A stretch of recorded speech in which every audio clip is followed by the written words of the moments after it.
فضيلة وبعث مقام.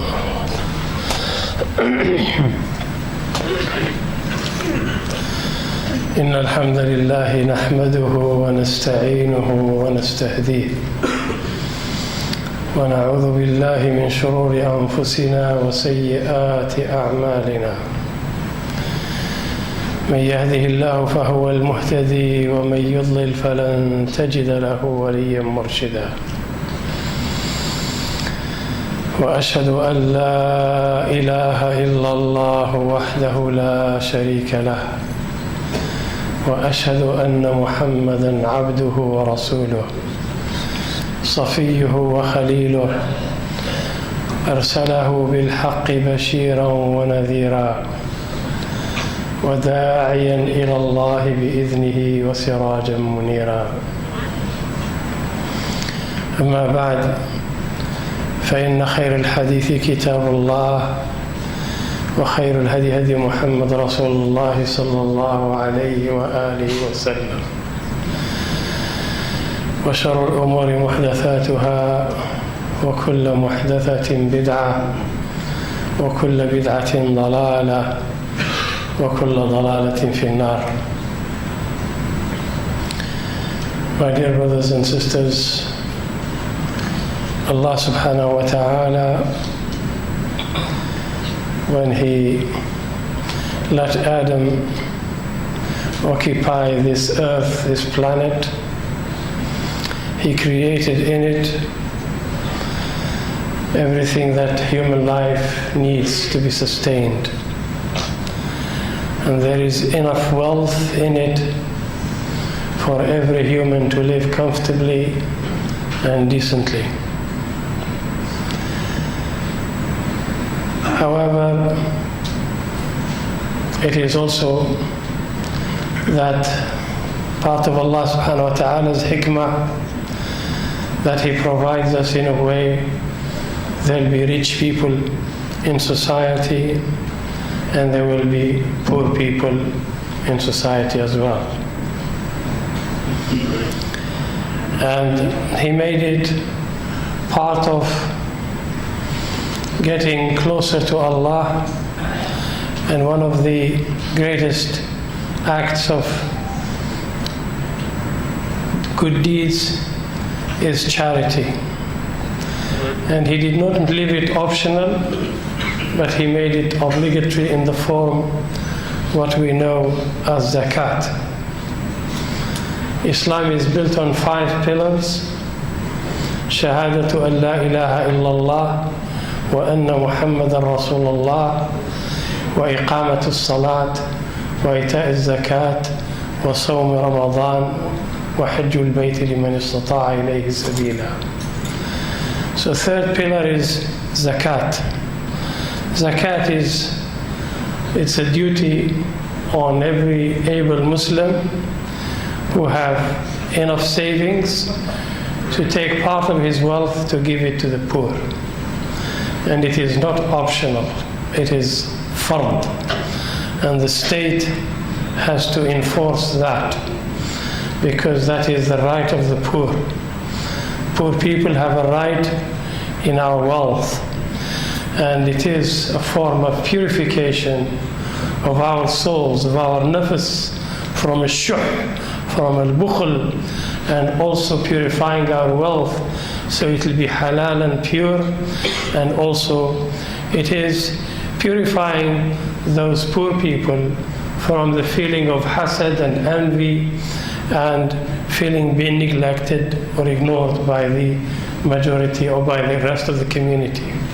So it is a fundamental that will guarantee wealth distribution, and it will guarantee minimum level of living standards to members of our community.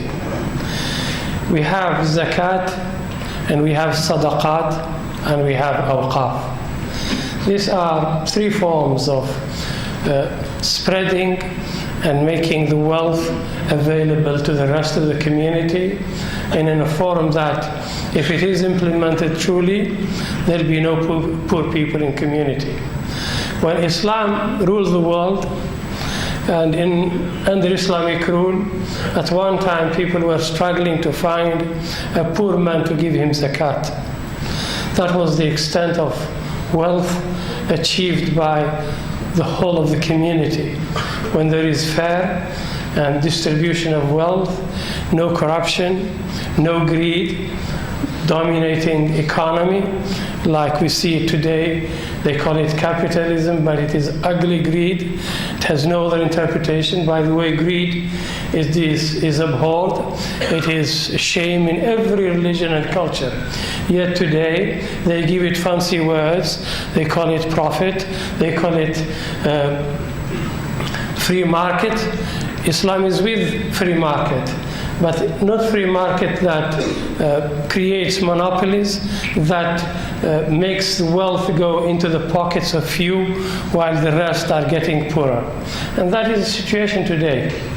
In light of that, I am going to read to you some ayat, how Islam came to encourage its followers to think of the poor and to encourage them, to show them that giving a penny, giving a filth, giving a dollar, a cent, fi sabilillah, is better than anything you could save in an investment account. My dear brothers, Allah subhanahu wa ta'ala said in Surah Ibrahim, ayah 31, قُلْ لِعِبَادِي الَّذِينَ آمَنُوا يُقِيمُوا الصَّلَاةِ وينفق مما رزقناهم سرا وعلانية من قبل أن يأتي يوم لا بيع فيه ولا خلال. Say to my servants to establish prayer. أن يقيموا الصلاة. Establishing prayer is doing it in time and observing a sunan wal arkan and sunan and khushu'. And that is how you can establish prayer. Sometimes prayer, people do it mere movement, no spirit, nothing is achieved by the person who performs the prayer. A prayer should transform you from inside out. It should transform your heart and it should show in your behavior, in your tongue. Al-Muslim, يعني من لا تنهاه صلاته, a person whom salat does not stop him from doing wrong things, really has no salat. And then Allah subhanahu wa ta'ala said, and let my servants spend from what we gave them. وَيُنْفِقُوا مِمَّا رَزَقْنَاهُمْ. Let them spend from what we provided them with. How do we spend it? Allah subhanahu wa ta'ala said, let them spend it secretly, discreetly, and openly. Sirran wa alaniya. Sometimes the best sadaqah is the sadaqah that should be given in private to the poor, so as to protect his dignity and his honor. And if you give it to him without knowing it's you, it's even better, because he did it for the sake of Allah subhanahu wa ta'ala. You will achieve the utmost reward when you do it purely for Allah. You do not want to be seen or noticed. You don't want people to talk about it. You want your Lord, you want Allah subhanahu wa ta'ala to remember you. That accumulates the greatest reward with Allah. And alaniya, sometimes it is necessary actually to do charity and work openly and give openly, so as to give qudwa and encourage others who are hesitant, who they find it difficult getting that filth from their pocket and giving it to somebody. So sometimes giving zakat openly, giving sadaqat openly, it's an encouragement for the rest to follow so. It's like a qudwa, an example to be followed. And Allah subhanahu wa ta'ala says, spend your wealth before it is too late. How can it ever be too late? Yes, of course it can be too late. You may be the richest man in the world, but when you die, what do you take with you to the grave? What do you take with you to the grave, my brother and sister? Do you take your gold with you? Do you take your properties with you? Do you take your companies with you? Do you take your business with you in the grave? Wallahi, you will take nothing with you. Except the piece of cloth, they cover your body with it, and taken everything. Your watch is taken away, whatever ornaments you decorate yourself with is taken out, and you're left just with a shroud with a piece of cloth. And by the way, you will not be buried in your villa, in your best bedroom. You will be buried somewhere in the cemetery of public place, next to somebody who may be very poor, who has never had the same wealth as you. But wallahi, my dear brothers and sisters, we will take no more than the other person next to us. That small part of the earth, that's what we will take. That is a right of every person, and I am glad that has not become a business. Otherwise, you will have to buy even the place where you will be buried. Alhamdulillah, till today, you are offered a free place to bury, to cover you. So Allah said, spend before it is too late. من قبل أن يأتي يوم لا بيع فيه ولا خلال. Before a day comes where you cannot bail yourself out from Jahannam, from the punishment of Allah, where you cannot buy yourself out. It is said in one hadith, if you had owned the equivalent of all the oceans of gold, that will not be enough to buy you out of Jahannam. You cannot bail yourself out. Wala khilal means no friends will help you. As it is said in local language, no wasta. With Allah subhanahu wa ta'ala, nothing can help you. No, not somebody you know, not your brother, not your parents, even the community, no one can ever help you.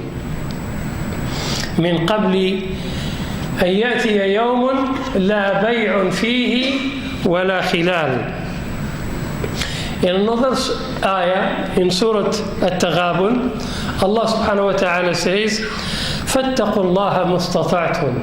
Fear Allah as much as you can. فَاتَّقُوا اللَّهَ مُسْتَطَعْتُمْ. Fear Allah as much as you can, and listen and obey. وَاسْمَعُوا وَأَطِيعُوا وَأَنْفِقُوا خَيْرًا لِأَنفُسِكُمْ. And spend from what Allah gave you, it is better for you. It is better for you. وَمَنْ يُوقَ شُحَّ نَفْسِهِ.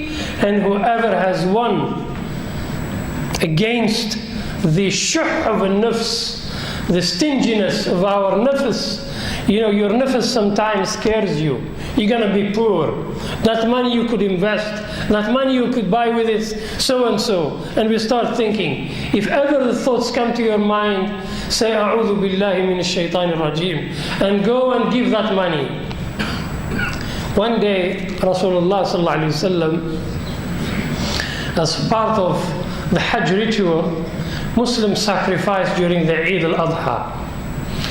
So Rasulullah sallallahu alaihi wasallam gave away most of the udhiyah to the neighbors, to the surrounding people. And he only left one shoulder. And Aisha radiallahu anha told him, Ya Rasulullah, ماذا أبقيت لنا? What have you left for us? He said, Ya Aisha, I saved all of it for us, except this one. Everything you gave, you have saved it. That pound, that dollar, that dinar you put in the pocket of a poor, you have saved it. You have saved it. And let me tell you how much return you will get from your savings with Allah. Today, savings accounts or investment institution, they promise you they'll give you 10% return, mashallah. Some of them, wallahi, they give a return less than the zakat. The zakat, the due zakat on the money is 2.5%. Some of these financial institutions, they give you 1.5%. It's better you invest with Allah, believe me. How much do they give you? 100%? If that is possible, maybe, but still not as much. It does not match what Allah subhanahu wa ta'ala is promising His people, those who spend fi sabilillah. He says in Surah Al-Baqarah, ayah 261, مثل الذين ينفقون أموالهم في سبيل الله. Listen to this ayah. The example of those who spend their wealth in the way of Allah. كمثل حبة أنبتت 7 سنابل في كل سنبلة 100 حبة. Allah subhanahu wa ta'ala says the example of the money you give fi sabilillah is like you have sown one grain. You put it in the ground, like farmers they do. They grow rice, they grow wheat. He sows 1 ton of rice and he hopes to get, inshallah, 10 tons, maybe 40 tons of rice out of the ton, and the hard work and the labor. May Allah bless all those farmers who are guaranteeing we have rice on our table every day.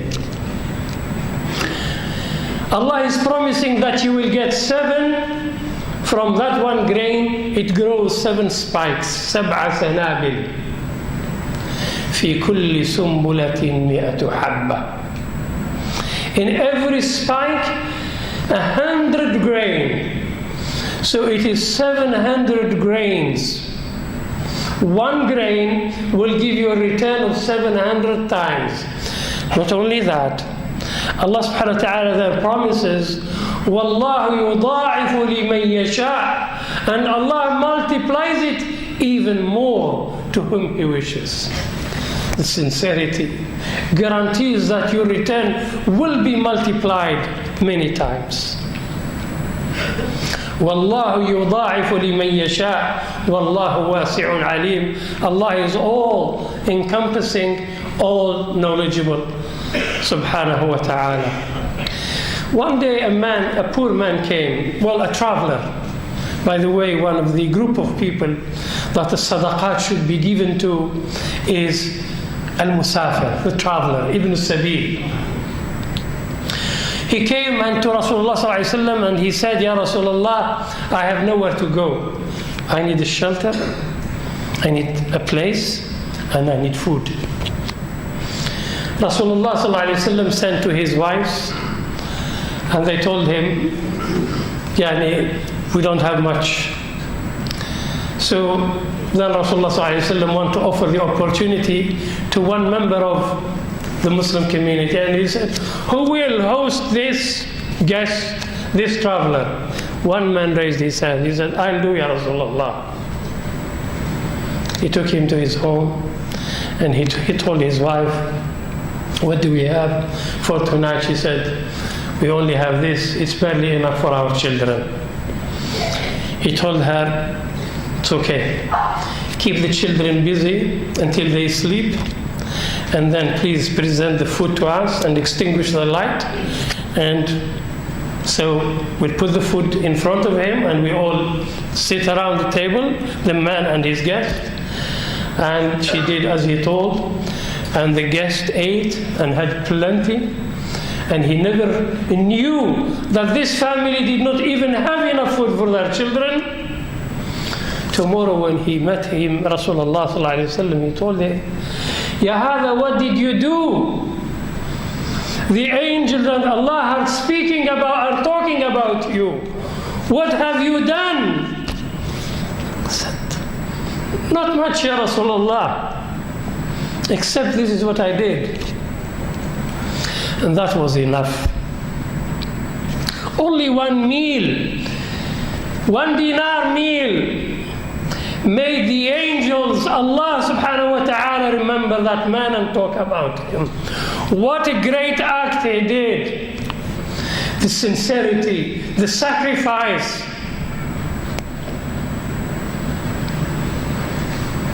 That's what we need, my dear brothers. Allah subhanahu wa ta'ala sometimes sends you an opportunity to do good deed. A poor man knocks on your door. Never turn him away. Give him whatever you can. Check your neighbor, maybe he doesn't have. the food that you are enjoying with your children. Before you throw your food in the bin, the leftovers in the bin, think twice. Somebody sent us a video clip, a real picture, a real video of our brothers and sisters in Syria. It was a video of two young children, a girl and a boy, brothers and sisters. Do you know what they were doing?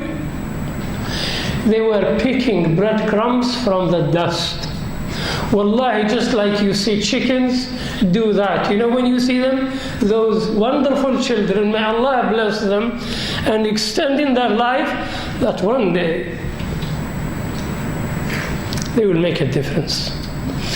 They were picking breadcrumbs, and they were saying, they were so fluent, mashallah. You know, people, they don't pay attention to these breadcrumbs. They don't know about it. There's a lot of food here on the floor. And they were picking it and eating it. Young boy, young girl, next time your mother presents you your food, say Alhamdulillah. Thank your mother and your father and appreciate what you have. There are boys and girls like you who cannot have a decent meal on their table. Why go far away? Not far from this mosque, there are camps where workers live in cramped spaces. And hardly anybody pays attention to them. And this is why in our community, and as a project of our youth, they are collecting donations today from you. And they want to buy food portions, parcels, and they will go in person, the young men and young girls, and take them to these workers and give them as a gift on your behalf. Inshallah, at the end of the khutbah, we'll be collecting donations, and we expect from you, inshallah, you donate generously. أقول قولي هذا وأستغفر لكم والغفور الرحيم.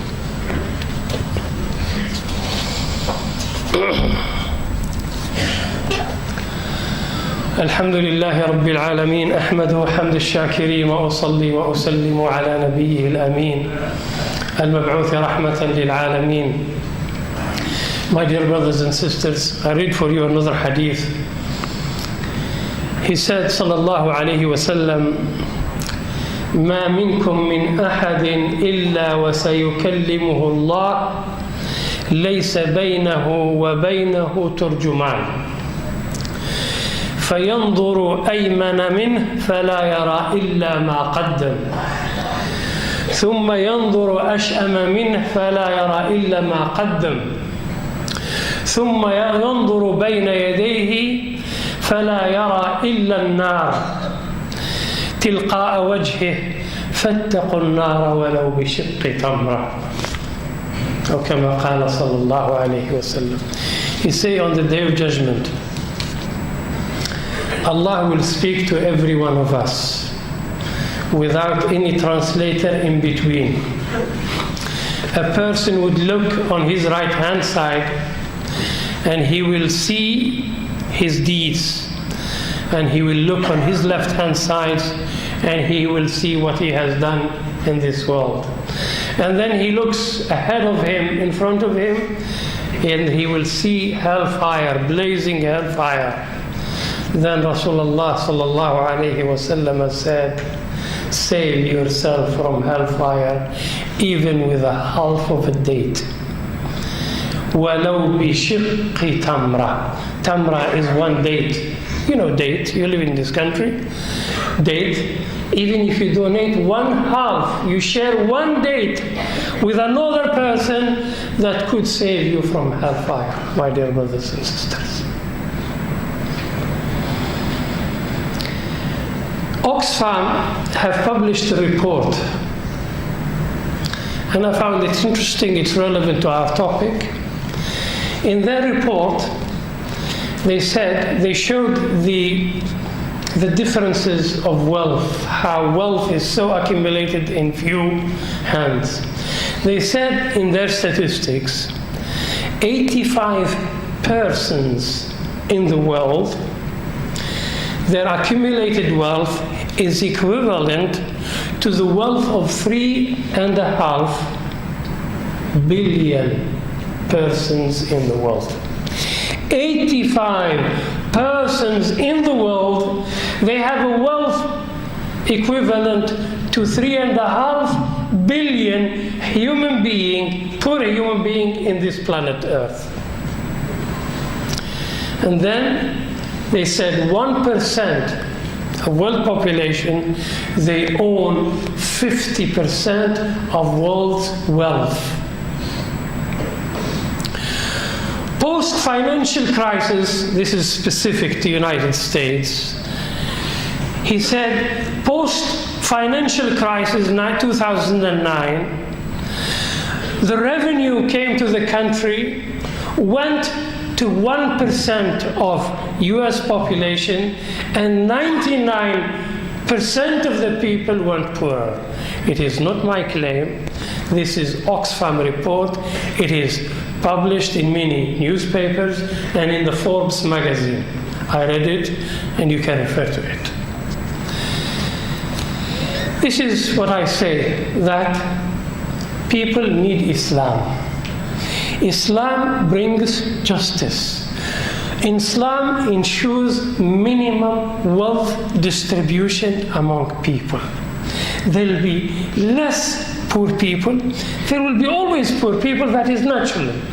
We are not saying that people should be all equal in wealth. Allah subhanahu wa ta'ala, His wisdom that there will be rich and poor people. In the companions of Rasulullah sallallahu alaihi wasallam, there were rich companions, and they were among the mubashireen bil Jannah. Uthman ibn Affan radiyallahu anhu sponsored the whole army of the Muslims. After which Rasulullah sallallahu alaihi wasallam, he was touched by the generosity of Uthman ibn Affan. Abu Bakr as-Siddiq, he gave so much of his wealth that Rasulullah sallallahu alaihi wasallam told him, "What did you leave for your family, ya Abu Bakr?" He said, "I left them Allah and His Messenger." Allahu Akbar. Those are the great people. They conquer the world and they spread justice and the wealth wherever Islam ruled the land, the people flourish. The richest empire and kingdoms in Africa, it was during Muslim rule. Do you know, have you heard of Abyar Ali? Al-Miqat from Al-Madinah when you were going to Mecca? Abyar Ali. Do you know who is Ali? The wells of Ali.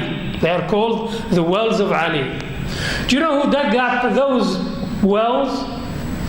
It was Ali, who was a king of what is known today. It's part of Sudan.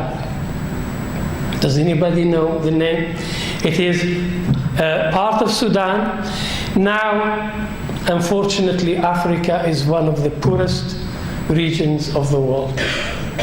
It is said that this king from Darfur, this king, when he traveled through Sudan, through Egypt, and then coming down to Medina, wherever he had so much gold with him, so much wealth, that wherever he went, he spread it around. And he dug up wells so people, next time when they come from Medina, want to go to Mecca, they'll have water to drink from.